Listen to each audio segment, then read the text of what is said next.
بنائے. بچوں کو دیکھا ہے نا آپ نے, کتنے پیارے ہاتھ ہوتے, ناخن ہوتے ہیں کہ نہیں ہوتے؟ ناخن ہوتے ہیں مگر حد ادب سے بڑے ہوئے نہیں ہوتے. اللہ تعالیٰ سب کچھ ماں کی گود میں دیتا ہے, ایک چیز نہیں دیتا, ایک چیز نہیں دیتا, وہ دانت ہیں. ماں کے رحم میں, ماں کے پیٹ کو رحم کہتے ہیں. اس پہ بھی کسی نے پوچھا تھا, یا رسول اللہ وَتَسَعَرُ نَبِيَ الْأَرْحَمْ سورۃ النساء میں ہے, ماں کے رشتوں کا خیال, ماں سے جو رشتے بنتے ہیں ان کا بھی خیال کیا کرو. بہرحال اللہ تعالیٰ نے سب کچھ ماں کے پیٹ میں دیا, لیکن دانت نہیں دیے. کیوں نہیں دیے؟ اس نے یہ نہیں چاہا کہ وہ چھوٹا سا بچہ جو دنیا میں آتا ہے کتنا پیارا ہوتا ہے.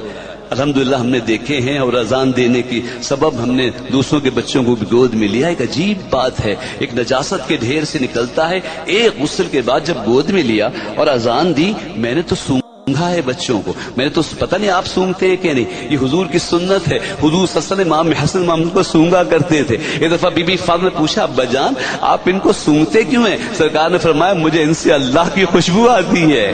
اللہ اکبر, اللہ اکبر. چھوٹے بچوں سے خدا کی قسم, نوزائیدہ بچہ, ایک غسل کے بعد کون سا عطر لگایا جاتا ہے, مگر ایسی خوشبو ہوتی ہے, اس اسکن میں اتنی پاکیزگی ہوتی ہے کہ وہ پاکیزگی کہیں اور نظر نہیں آتی ہے. اللہ, اپنے بچوں سے پیار کیا کرو لوگوں. اللہ تعالیٰ اس معصوم بچے کو سب کچھ دیتا ہے ماں کے پیٹ میں. دانت نہیں دیتا.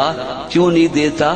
اس لیے نہیں دیتا کہ اس کی وجہ سے ماں کے سینے کو تکلیف نہ پہنچے. آپ سوچئے کہ وہ رب جو چھوٹے بچے کو دانت اس طرح نہ دے کہ ماں کے سینے کو تکلیف پہنچے, وہ یہ پسند کرے گا کہ تمہاری زبان سے ماں کا دل ٹوٹے؟ جو اس معصوم بچے کے لیے پسند نہ کرے کہ اس کے دانتوں سے ماں کے سینے کو تکلیف پہنچے, وہ یہ پسند کرے گا کہ تمہاری زبان سے ماں کے دل کو تکلیف پہنچے. اللہ اکبر, اللہ اکبر. ماں باپ راضی ہیں تو رب راضی ہے. اشکروا لی ولوالدی. قرآن شریف میں کئی جگہ اللہ نے یہ حد کر دی. ایک جگہ فرمایا, میرا شکر ادا کرو اور اپنے والدین کا شکر ادا کرو, آخر میری طرف ہی لوٹ کر آنا ہے. مرشد کاملارا